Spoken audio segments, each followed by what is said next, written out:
we start with a story from the early years of the Theosophical Society when Blavatsky and Olcott were still living in New York. And around that time, Blavatsky was going through a spiritual trial. It is said that whenever a person steps to the occult path, you will start facing more and more difficult trials that test your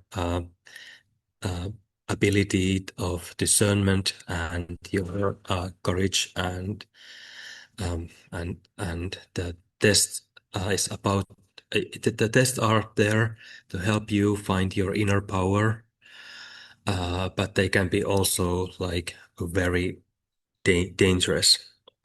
And there was um, around that time, Blavatsky was about to get married with Michael Bethanelli, who was actually her husband for a very short time. There is not, we don't know that much what happened between them. Apparently, Blavatsky thought that he might get some like financial support from this man, and so that she could devote her time to theosophy. But something went wrong between them, and in the Mahatma letters, it is hinted that during that time, even her life was at stake. In those early days, Colonel Olcott, the other main founder of the Theosophical Society, received several letters from a master called Serapis Bey, from the Luxor Brotherhood.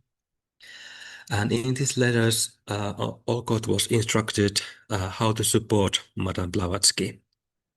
So Blavatsky was going through a difficult trial at the time, and Olcott was told to use all his means to help her, including the power of will and thought. And this is a quote from one of the letters. For goodwill on her and on the intensity of magnetic thought concentrated on our sister, much of our safety will depend in the perilous descent to the unknown. We don't know where. Thou knowest not yet, O brother mine, of all the mysteries and powers of thought, yeah, of human thought, my brother. And my sister and our sister will be saved. So these words are very encouraging, hinting to a possibility to help others with our thoughts and willpower.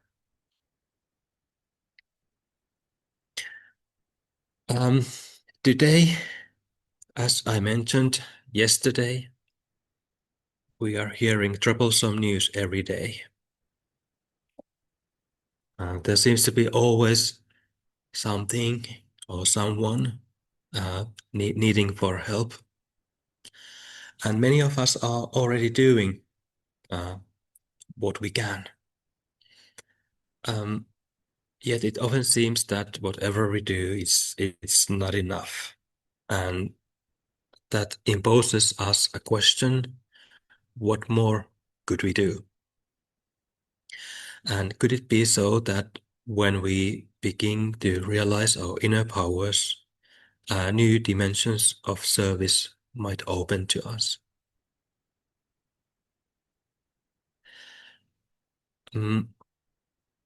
Blavatsky speaks about will prayer. Here's a quote from The Key to Theosophy.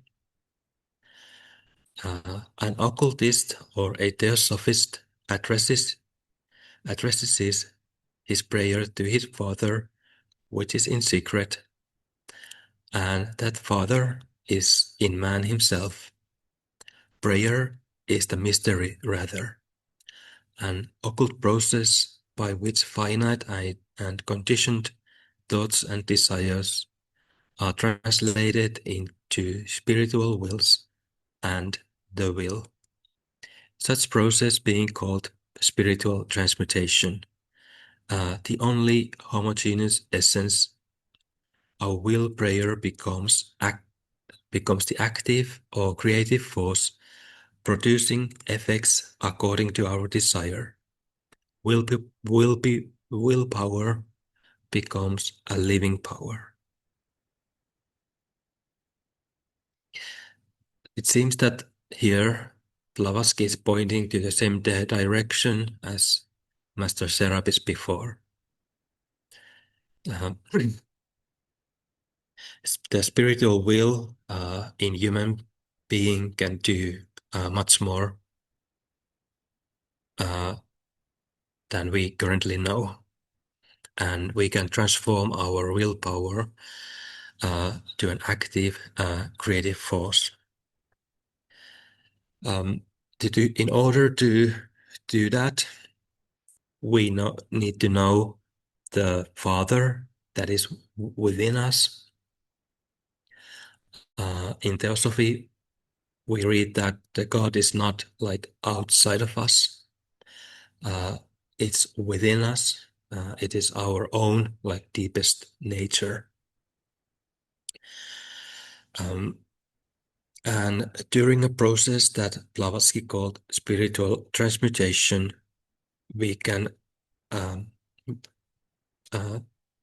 transfer or translate our finite thought and desire into spiritual will, so that our thoughts and will become a living power, producing effects according to our desire in the outer world. A little bit later on the same page, Blavatsky warns against the selfish use of thought power. If we use this method for selfish purposes, it becomes it becomes black magic. And for example, she names some church ceremonies in which people may pray for their armies and for their guns, so that their armies could kill their enemies better. So ironically, around that time there was a lot of wars in Europe.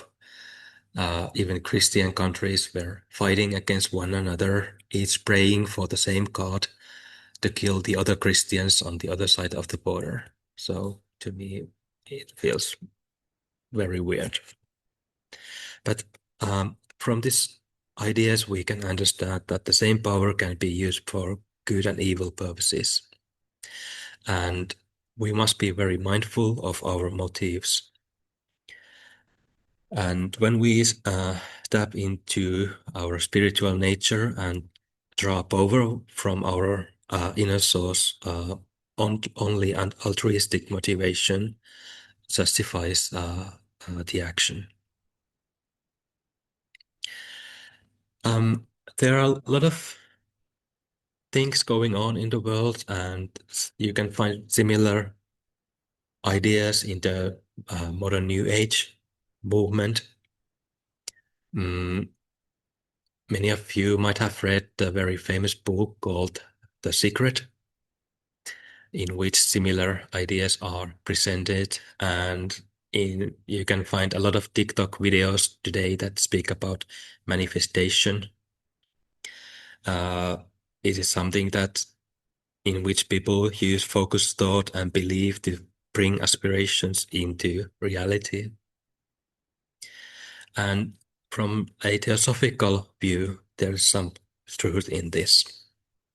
We can actually work in this direction.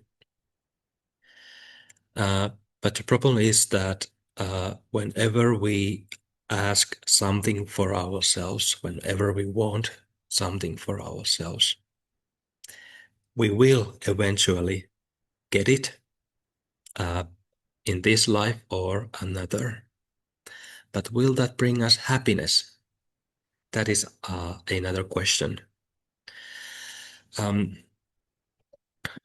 Yesterday I mentioned that I love paradoxes, and one paradox is the paradox of happiness. The more we focus on getting for ourselves what we want, apparently the less happy we become. And the more we devote our times giving others what they need, the happier we get.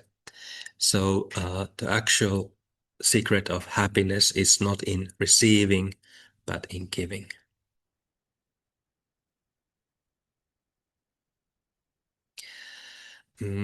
So when we read the text of Blavatsky, we can note that she often writes in a pretty harsh way. And that can make some people flinch from doing positive things. People may feel that they are not good enough to do anything, that their motivation is not pure enough. And in this way, people make another mistake. So they are so afraid that they will do something that they are not good enough, so that they don't even try. And it is said that evil triumphs when good people do nothing. Merike mentioned yesterday that masters have failed in trying more times than the beginners have even tried. So about the motivation, I was for the very first time when I was in Adyar, that was in 2013, we were studying Bhagavad Gita with Ravi Ravindra, and I received an important teaching from him. The thing is that when we begin a spiritual journey, when we begin a certain action, our motivations are nearly always they are impure. There is always some selfishness in our motives, but at the beginning we are not aware of our deepest motives. We are unable to see that in the beginning. And it's only by taking the action, by beginning the journey, that our motivation starts to change, and we grow more altruistic little by little. We can start letting go of ourselves.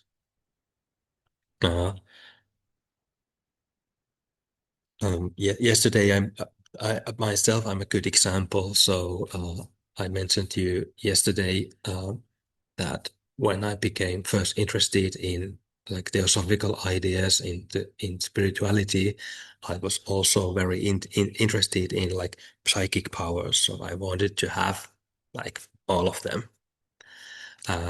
And so I was asking for something for myself. But little by little during my when I was studying theosophy, I became to understand that psychic powers don't actually they might be useful in some occasions, but if my motivation is just to become clairvoyant, it's not a very helpful motivation. And even if I become psychic at one time, it can be it can bring me much more trouble than good. But yes, so we shouldn't hesitate too much about our motivation. We should be willing to check our motivation whenever needed. And in one other of these early letters, Master Serapis said to Colonel Olgot, try, try, try. So we just need to keep trying. In a small book called At the Feet of the Master, Alcyon, aka Krishnamurti, writes that think each day of someone whom you know to be in sorrow or suffering or in need of help, and pour out loving thought upon him.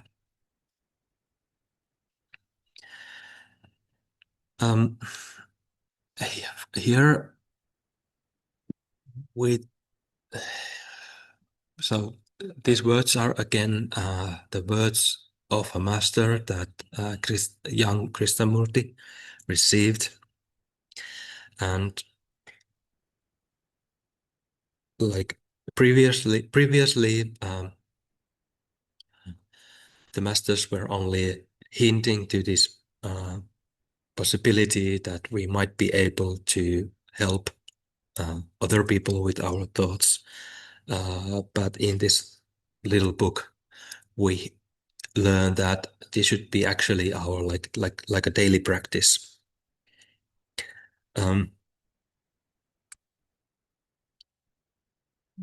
We are moving little by little towards the actual practice. So I think this is something that we first can practice in our like formal meditation moments, and little by little we may learn to do this when we are living our normal life, and whenever we see a person, like if we walking on a street and we see a person who might need help, a person who is sick, who is suffering from drug issues, for instance, we can form a positive habit of sending good thoughts to these people.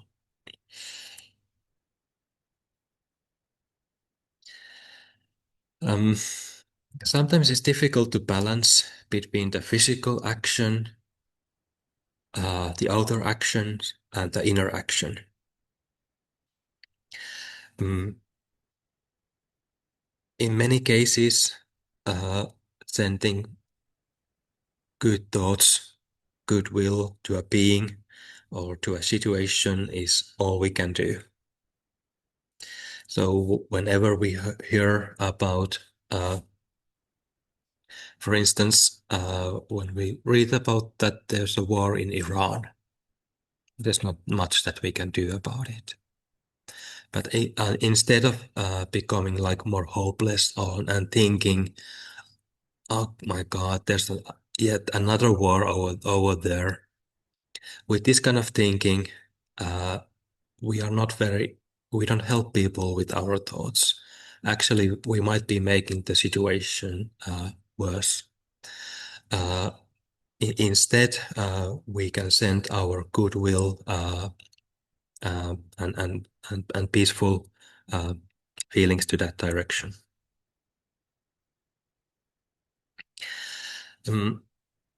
But I have spoken with people who do these kind of exercises, like they are willing to help, but some of them are a bit lazy, so they are willing to help only like mentally.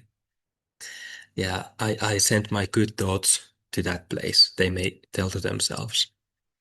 And in addition to that, they don't do whatever else they could do. So when we want to help others with our thoughts, we should use, instead of using only our thoughts, if there's something in the physical world that we can do, we should do that as well.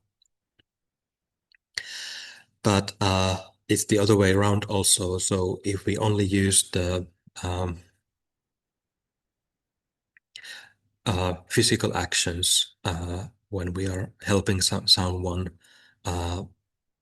it also means that we are not putting like we are not using all the dimensions of service that could be used.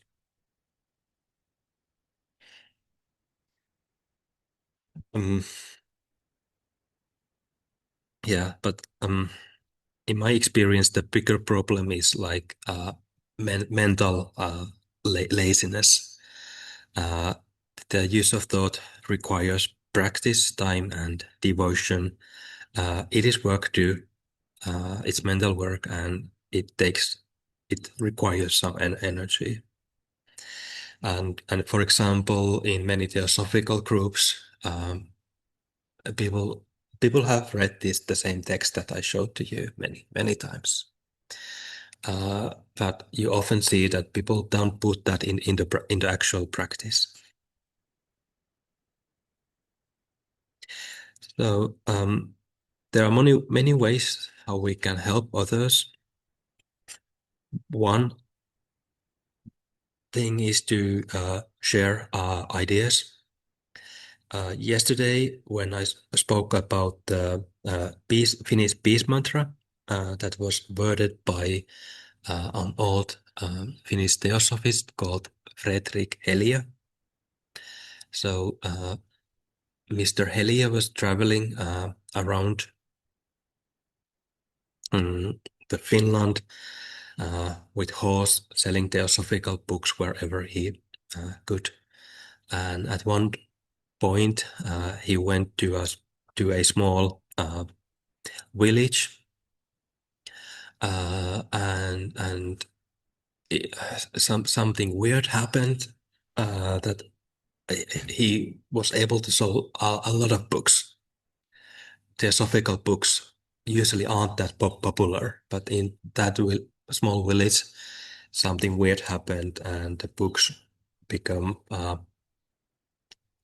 People were very interested in theosophical ideas, and later during that visit, Helia met the smith of that village, and he became to know that that smith uh, had been a theosophical thinker for many years. So throughout his day, the man was doing his work and thinking only like thinking through theosophical ideas. He wasn't sharing his ideas. He was a quiet man, but it seems that his thoughts that he carried uh, throughout the day had made a big impact in his environment. Uh, we might not be as good thinkers as he was, but if we like join our efforts, we could do more. Uh, in Thought Power, Anja Pesant writes that a group of like-minded thinkers, such as a group of theosophists, may do much to spread theosophical ideas in their own neighborhood by agreeing to give a fixed 10 minutes a day to thinking on a theosophical teaching. It is not necessary that their bodies should be gathered in one place, provided that their minds are together. Suppose such a group decided to think about reincarnation daily for 10 minutes at a fixed time for 3 or 6 months. Powerful thought forms would then throng the selected district. Progress, out of all proportion to the physical agencies employed, is made where earnest men and women combine this mental propaganda. Mm, Propaganda is a strong word, and here we not. It's easy to like misunderstand Pesant's word. The point is not to force theosophical ideas. onto some area. That would be a form of black magic. We must not force anyone with our thoughts. But still, if we don't share our thoughts, we don't give other people the possibility to go deeper in life. So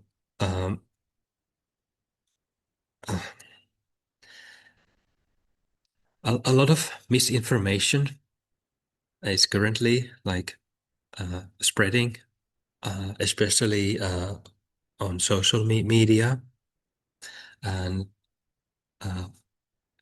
this time is called the post-truth epoch, and a famous journalist, James Paul, has even written a book about that. And according to him, the best way to fight falsehood is to be active in truthfulness, to provide correct information actively. Usually, we are. This is only on the physical level. We tend to like if there's like misinformation or disinformation. It seems that whenever we just try to correct the disinformation or misinformation, we are always too late. It has made already its impact, and we might even make a stronger effect. But in order to make sure that people have the right knowledge, we need to be active and not wait before there's like misinformation available, but give the right information, right knowledge, like right away. And I think there's very similar happening on the astral and mental levels as well. There is a lot of like misinformation, disinformation, in almost different thought forms.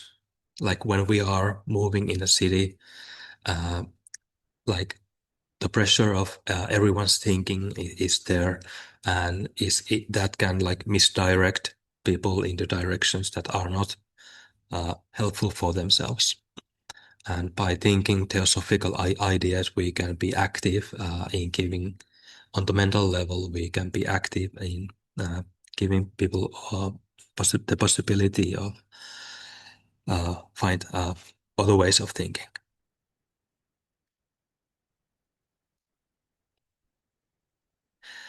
Mhm. So if we want to engage in this kind of service, there are some aspects that could be helpful. First one of them is called centering, meaning that we can find at least some level of inner balance.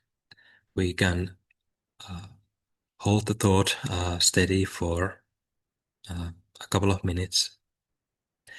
We need to have trust, confidence that we can help others. If we lack confidence in ourselves, our thought flickers and it loses a lot of its power. Also, we need to be we need to have some level of sensitivity so that we understand better what people are going through. We understand that they are suffering, and with the smart or with smart sensitivity, we can also become more aware of the sources they're suffering. And when we have this ability, we can like give the kind of help that is needed, and not like although if we lack sensitivity, we don't notice that the person is needing help, and if we lack sensitivity, we don't know what kind of help he or she might need. Sensitivity alone is not enough. That must be transformed into compassion uh, to the will uh, to remove the suffering. And then what we need is a lot of practice, starting with the formal meditations and continuing the practices informally throughout the day.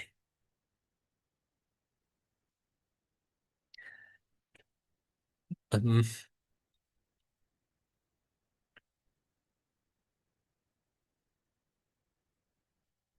you may have heard about Dora van Gelderkans. Um, she had her background in the Netherlands, but she was actually living in the United States for the most of her life and served as the president of the Theosophical Society in America. And together with Dolores Krieger, she developed a healing method called therapeutic touch. And in that method, a practice called centering in the heart is emphasized. It has very important meaning. And in every spiritual tradition, it seems that the heart consciousness has very important role. It is said to be the center of the spiritual consciousness, the seat of the Heavenly Father, or that to which Blavatsky was referring. And when we center there, we can balance our whole being. We can feel groundedness and open to the experience of wholeness. This kind of centering, it doesn't mean like very focused, narrow, like minded awareness, but it's more like an open awareness in which you can you you it's something similar to if you are looking at the blue sky or night sky, you feel that you start to like open up a little bit. You remain balanced, but still you see everything. In a book called The Personal Aura, Dora writes, first, withdraw your energies into the heart and associate this feeling, this with a feeling of unity with the timeless self. This inner self should be visualized as a light within your heart, within which you consciously withdraw. Feel a sense of peace and think of yourself as one with the light. We will practice this very soon, but before that, I have a couple of more quotes from Besant. So when we move on to this exercise, and this is from the same book I already mentioned, The Thought Power. A helper should sit down alone and picture the image of his patient as vividly as he can, seated in front of him. Picture him clearly and in detail so that he may see the image as he would see the man. This very clear picturing is not essential, although the process is thereby rendered more effective. Then he should fix his attention on this image and address to it with all the concentration of which he is capable, the thoughts one by one and slowly, which he wishes to impress on his patient's mind.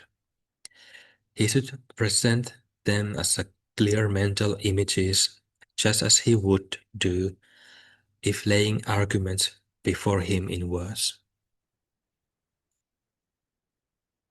She continues, a strong wish for his good sent to him as a general protective agency will remain about him as a thought form for a time proportionate to the strength of the thought, and will guard him against evil, acting as a barrier against hostile thoughts, and even warding off physical dangers. A thought of peace and consolation, similarly sent, will soothe and calm the mind, spreading around its object an atmosphere of calm.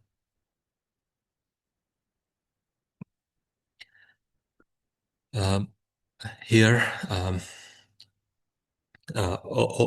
that book, all this is in one paragraph. But to me, it seems that there's actually like several types of action, mental action mentioned here. First one was that if we want to deliver a message for a person, then we can like give the thoughts for him,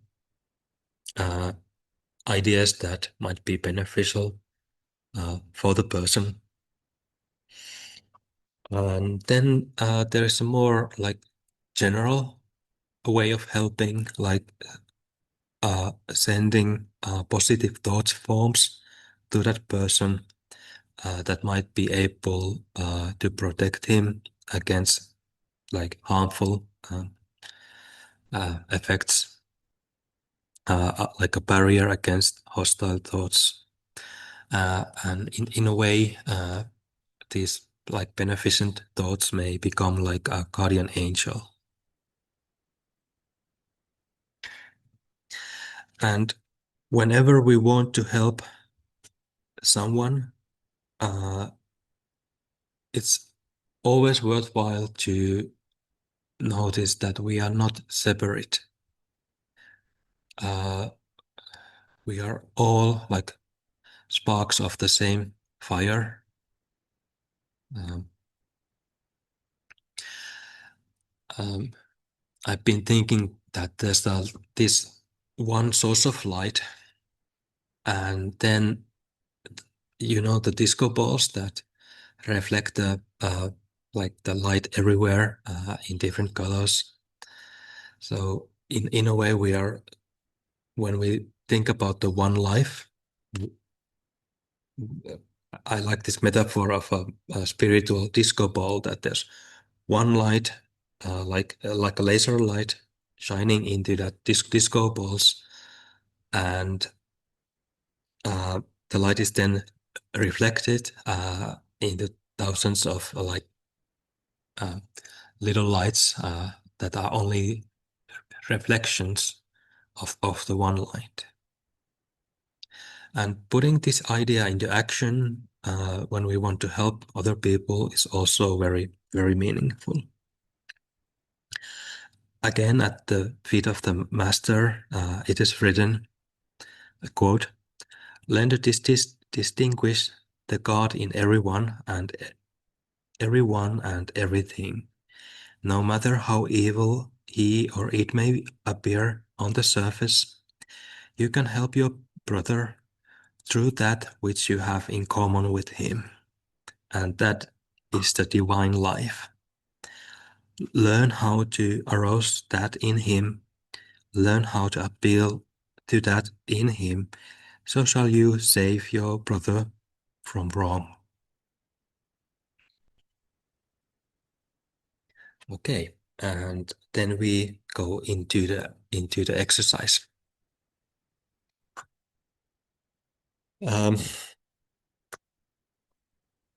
So this is a meditation, a short meditation exercise,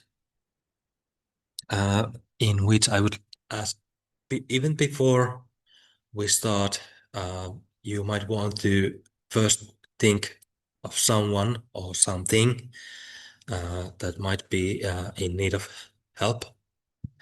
A person who might be ill, anxious, or suffering in elsewhere. And it doesn't have to be a human being. It can be an animal, an object of nature. It can be like a tree or a lake or someone who has died, or it can be even something larger. Uh, like if you know that in some country there's something bad happening and you want to send your thoughts over there, that's totally fine as well.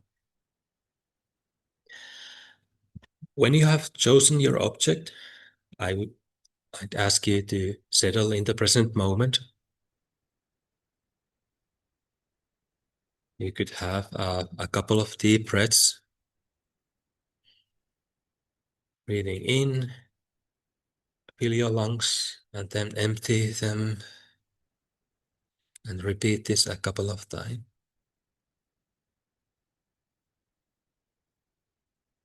You can let your shoulders relax, let your belly relax, let your mind relax.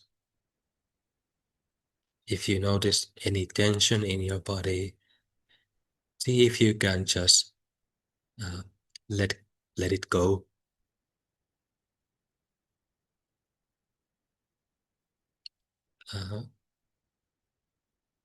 Then bring the attention into your heart center, around the chest area.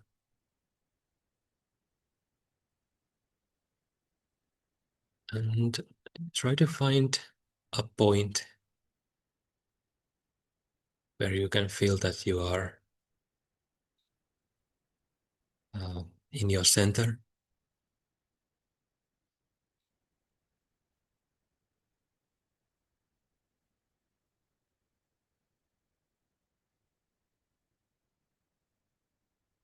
Then try to picture the person or the being, um,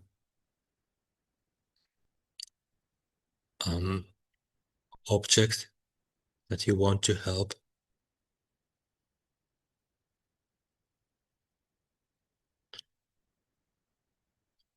Some people are very good in visualizing,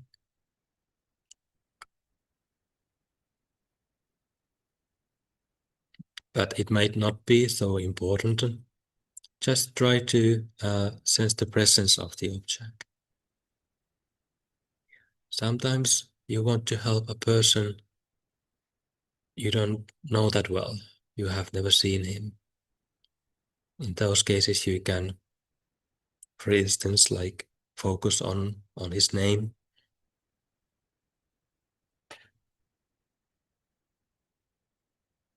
Yeah.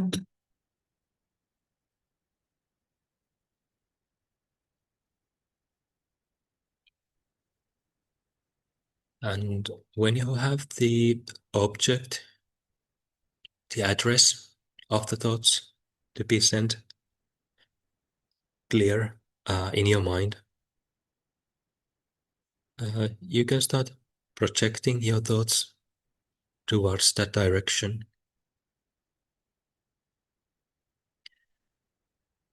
Sometimes it's helpful to visualize a light or a certain color reaching towards that direction.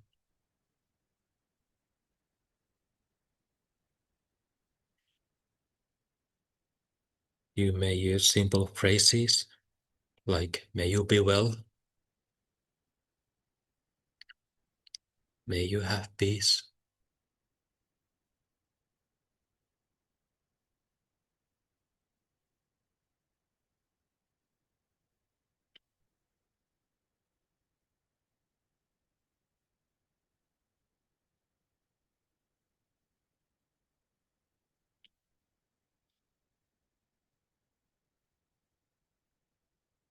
And after a couple of minutes,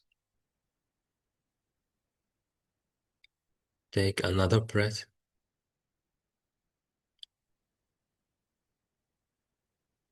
Relax completely and let yourself just be.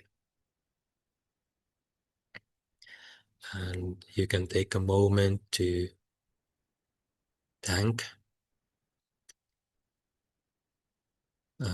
the Father inside you, the divine life within you, and in the object you are helping. You can feel gratitude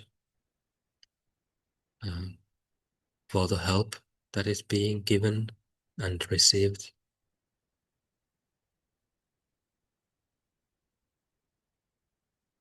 And when you're ready, you can end your exercise and open your eyes.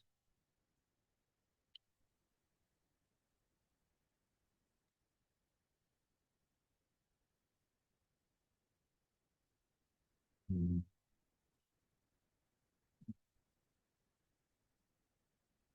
I have just a few more practical aspects to share with you, and then I will end my talk, and then we have time for discussion. And I would like to hear more about your uh, experience on this exercise and whether you have done something similar exercises before. But before we continue, just few practical aspects. So, when we are only learning this kind of exercises, it's a good thing to have a quiet place and a quiet moment when you are not disturbed. There shouldn't be like rush, but little by little, you can learn how to concentrate uh, anywhere.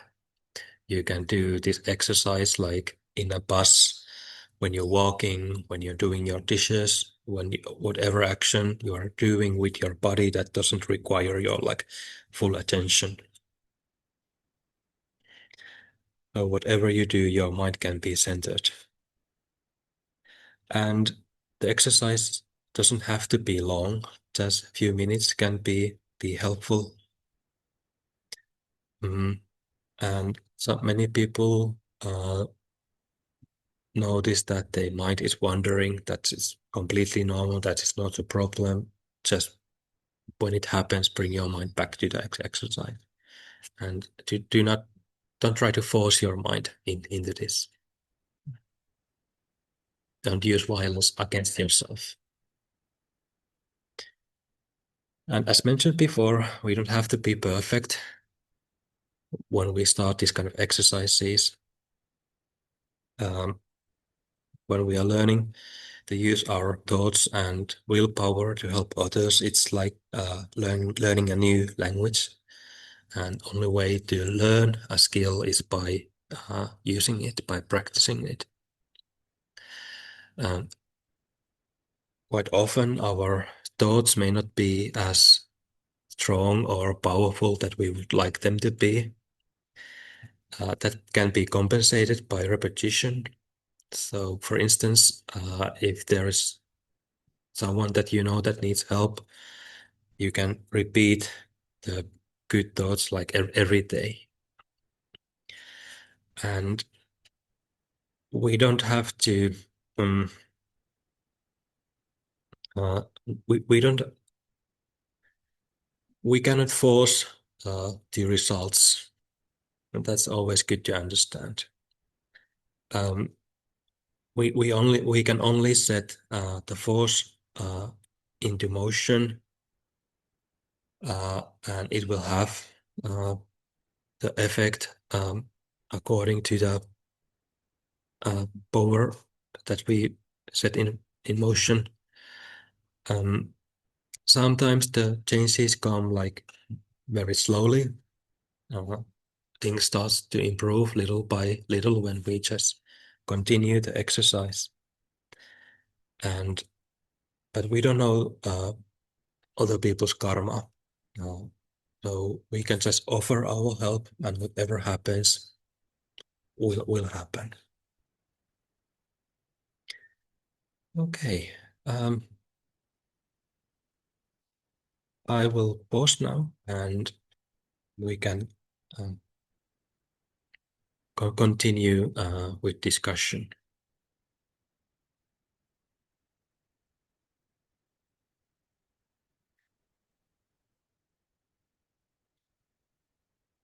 Okay. And like a very practical lecture. I think like theme is peace, but like it's not the peace only for us, but this is how we get the peace and the well-being of all around. First, we try to find it in self, and if we have a little bit, even if we don't have it much, I felt after making this exercise, I had in my mind a friend who is sick. I feel myself physically better. Although I will send her the healing thoughts. And it was not my intention. So and also, like you said, it doesn't have to be long. I remember some years ago, I did a course with angels with Papa Sender, and we had each week a different exercise. And one week we had to like also find a place or a situation that we want to heal. And I healed the Ukrainian war place, and I was so exhausted after that. I was like 20 minutes something, and then I needed to sleep because I was just not. I felt like it works, but it took a lot. So I think it's a good idea to start even with a few minutes, and yeah, like you said, it grows over time. Yeah. Thank you. What you said. But you come a little bit closer to. Yeah, because we have a microphone over here so that Hannes can hear you as well. Can you hear me, Hannes? You might be busy with his work. Yes, I hear. Okay. That's good. So you mentioned sending out the energy and feeling better afterwards. And in the words of the Buddha, it is emphasized constantly that out of the I think 11 benefits of metta practice, all of the benefits are applicable to the person sending them. So the person sending them gets the most benefits, and all of the sort of the rest of the shares good, but the one sending them is the main beneficiary of it. Yeah. So, but even if you don't have altruistic motives, you still continue to do it. It will help you as well. Yeah. I have studied a lot. I've read a lot about compassion and like metta, so loving kindness exercises in a Buddhist tradition, also compassion exercises. So there's a lot of even scientific data available, and when we engage in compassion exercises, it has an actual effect in our brain. So our brain starts to it shifts into another mode of being. So there are like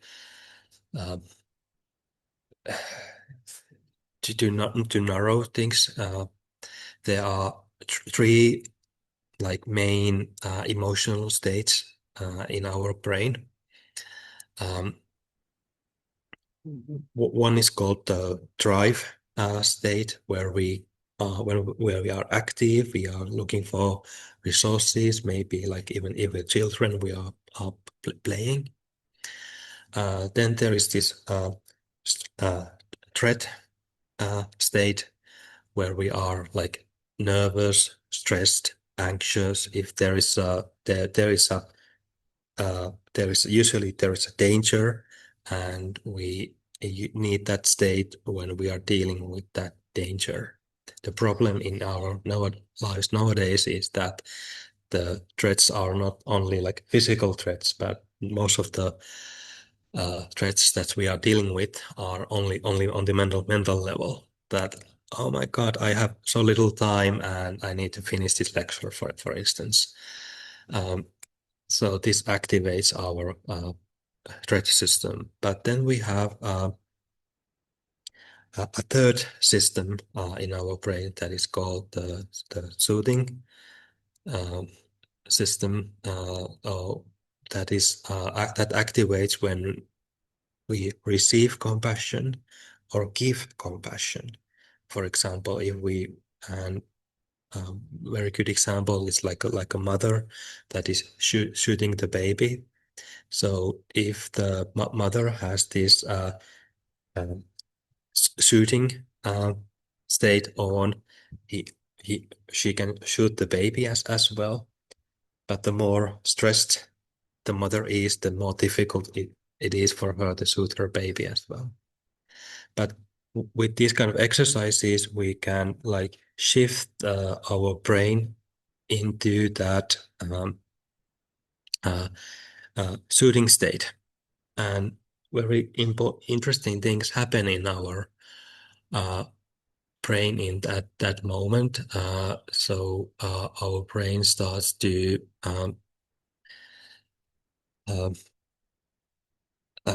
produce endorphins and other very like brain hormones that have a relaxing effect in our body, that are also like reducing pain, like endogenous opioids, for instance. So many things go on.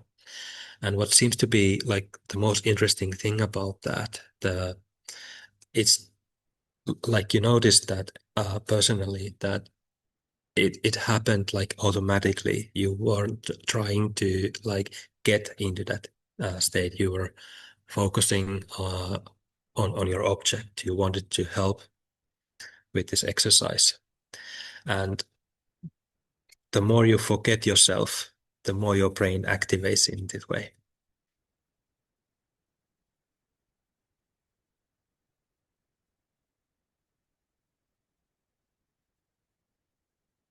Could you tell more about the spiritual disco ball? Spiritual disco ball, yes. Yeah. Yeah, that is a metaphor that I used. So I'm curious, did you find that helpful? I got so stuck in the visual image of the disco ball that I missed the point of the disco ball. Okay. So there is a book by Subbaro called Philosophy of Bhagavad Gita, in which he explains quite clearly how the light of the logos, it's in Sanskrit called Devi Prakriti, that you can, it's the one light radiating from one source. And in the process, it reflects in several levels. First, it becomes our like that light in a person becomes his the divine self, the Atma, or the Heavenly Father in Blavatsky's text. So that is the pure light. Then it reflects again into our manas, or the higher self, our individuality, and then it reflects again, becoming our personality.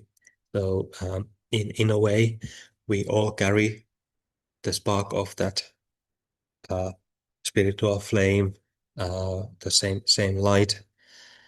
Even though here we experience ourselves as separate beings, but on the most deepest level, we are all part of the same light. So there's one white light that another metaphor is a crystal or a diamond, and when a white light reaches that diamond, the rays of light they separate into all directions, and you can see the full the prism, the colors of the rainbow. So all the colors are there in that white light, but during the process of differentiation, you can start seeing the other shades of the colors. Yeah. One thing that I kept thinking, being interested to hear what you think is that personally I believe in some kind of wisdom that is higher than I am. And everything is sort of predestined to be how they should always be. Everything happens for a reason, etc. Things go as they should go. It's a higher wisdom in life and everything. But when I pray or meditate or want to change with magical means or in some other ways the course of things, am I at the same time thinking my will is better or not? You know, just what comes to me is that, okay, if something happens, somebody is suffering on the road and I can see it, it's their karma that they are in this position, but it is my karma to witness it. If I walk past, I make it and do not do anything. This is I am there. Like, we are not separate in that sense that I am there not by accident. This is my karma to witness it and be there at that moment when I can do something. And like, how can I say? Then I have the decision to make. In one sense, it is, and like he says, Janne says in one of the slides that we can do our best, we can send a good thoughts and even do some deeds, but if it's not that person's karma to receive, if they have to suffer, then they will not receive it. You don't have to worry about that you affect the karma, because if you help them, then one day in the future, when you are in a different kind of hard situation, you have made the karma that somebody else might help you. So it is so interconnected. Yeah. Can I react to it? So we have been discussing this topic, this subject, from the viewpoint of compassion. So somebody is falling on hard times as an issue, and then you send them was a soft prayer, good thought, and then ameliorate the situation. But I think this also goes with somebody who's doing well, that you rejoice in the fact that they are doing well. Oh wow, I'm rejoicing in the fact that you are having a good time making it a well, I'm rejoicing in the fact that somebody is enjoying driving around his expensive Porsche. And it doesn't have to, I can also have some second-hand sort of joy in it.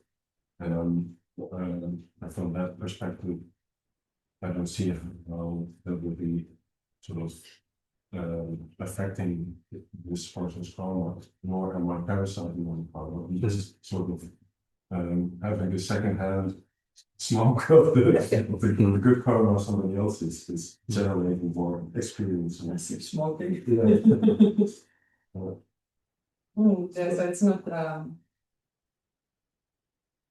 Yes, so that then you're experiencing it and trusting with the process.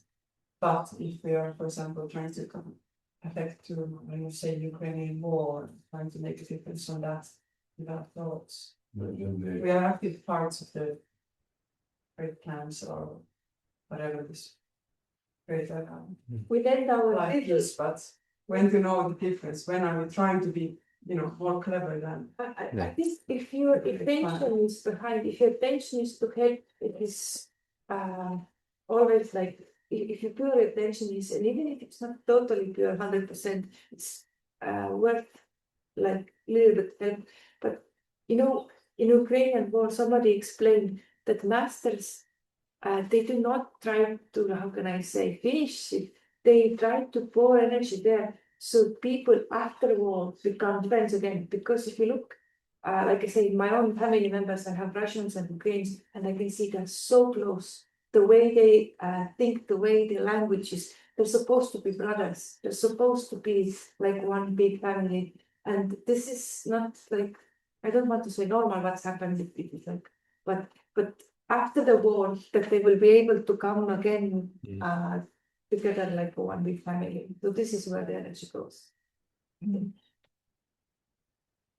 I catch myself making a mistake, I think, when considering willpower, is that I confuse my willpower with my stubbornness, which is a very personality-focused state. And I think one author that focuses a lot on this distinction is Tiny.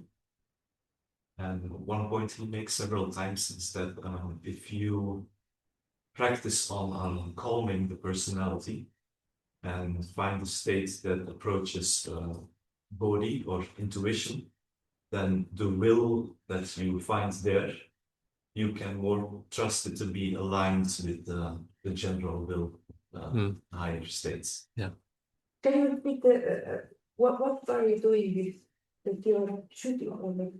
Well, we were talking about how to inject your willpower when you're trying to wish good thoughts on someone. And the first question I ask myself, okay, I have a imaginary meter, like how high is my willpower right now? And when I think, okay, should be fairly high now, I catch myself thinking, no, that's actually just my general stubbornness. Projecting it onto what willpower actually is. What is willpower? It's well, the will, the state of the will is more connected to higher states of being than emotions. Like I want this free art. I think it should be that way. Yeah, it's very good question that you arose.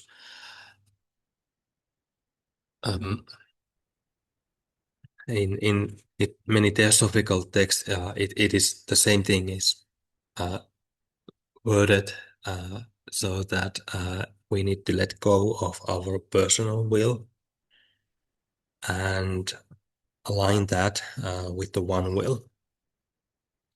I have done a couple of Reiki courses as well. I think it goes pretty well alongside with Theosophy, and I tried to find the very traditional Japanese Reiki style because there's a lot of like newer styles, so I prefer to find the original, and it's very simple method. So you can send well, Reiki is basically the same as prana, the universal life force, and basically you can do it like here. If the patient is here with you, you can use your hands, and later on you can do the same thing with only your mind. And the wording is very, very simple. So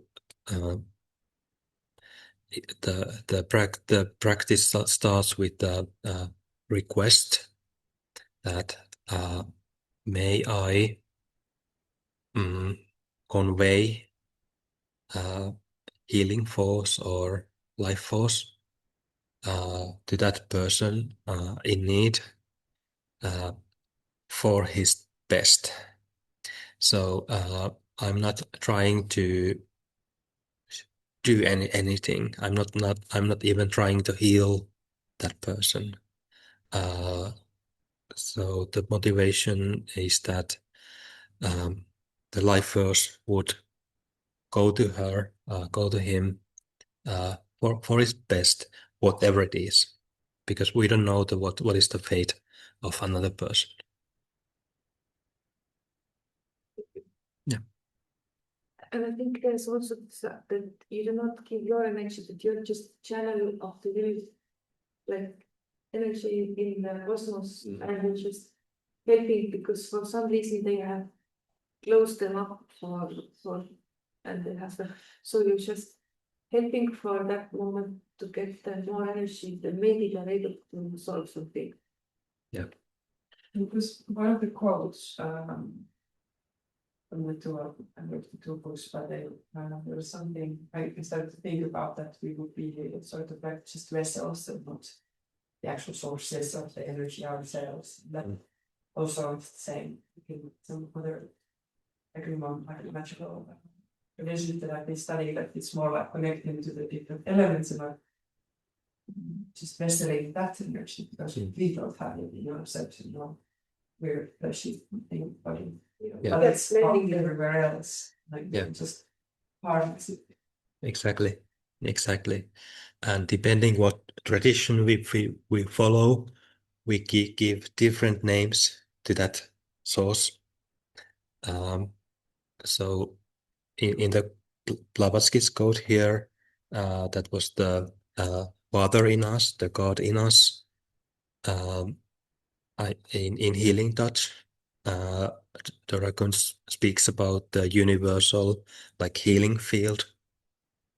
In Reiki, they speak about the universal life force. So and so there are many names for the same thing. I think it was at the feet of the master when it was help the nature, and nature considers you as one of his workers, and they start using you as a more as a vehicle to help others. I don't remember the exact quote. Yeah, that was pretty good, I think. A bit further thought on being the vessel, and encountered this very notable idea of channeling the also difficult energies away from myself when I'm encountering. So in a similar way that I could harness the good wills to others when I'm encountering, when I'm surrounded by energies that I don't want to contain in myself.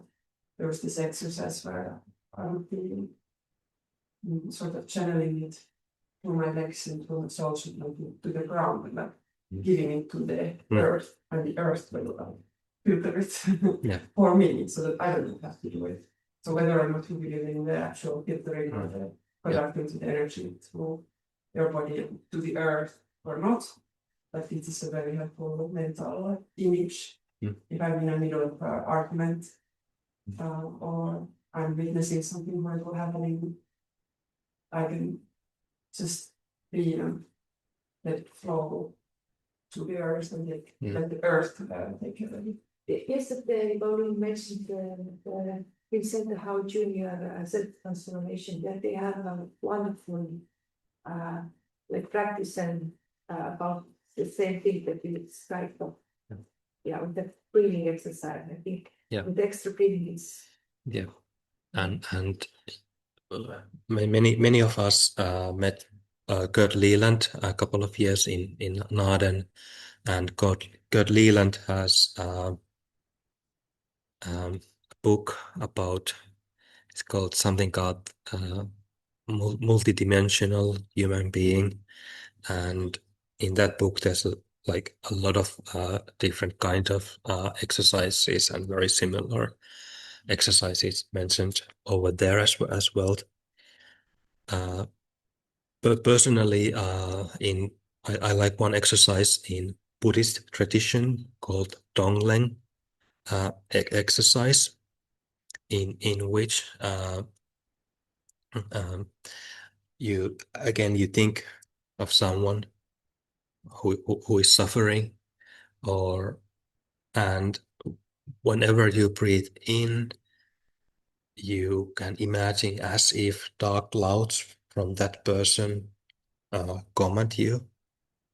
Everything, all that bad karma that the other person is carrying comes to you, and you take that negativity within that person, and you take that all the way again to your heart, where that is the center of higher consciousness, also in Buddhist tradition.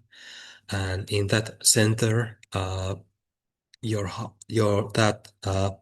is a light.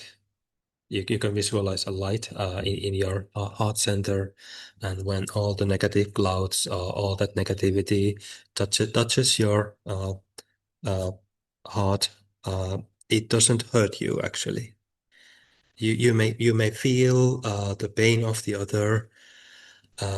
That's actually part of the exercise. It doesn't, in the beginning, it may not feel good. You may feel very bad. It's just a sign that this exercise is actually like working. But you don't need to be afraid of that, because your heart can take it, and it can transform that negativity into something good. And with every out breath, you give to that person whatever good you have, whatever good karma you have collected, whatever happiness you have. You give that to that person, and I find it very powerful exercise.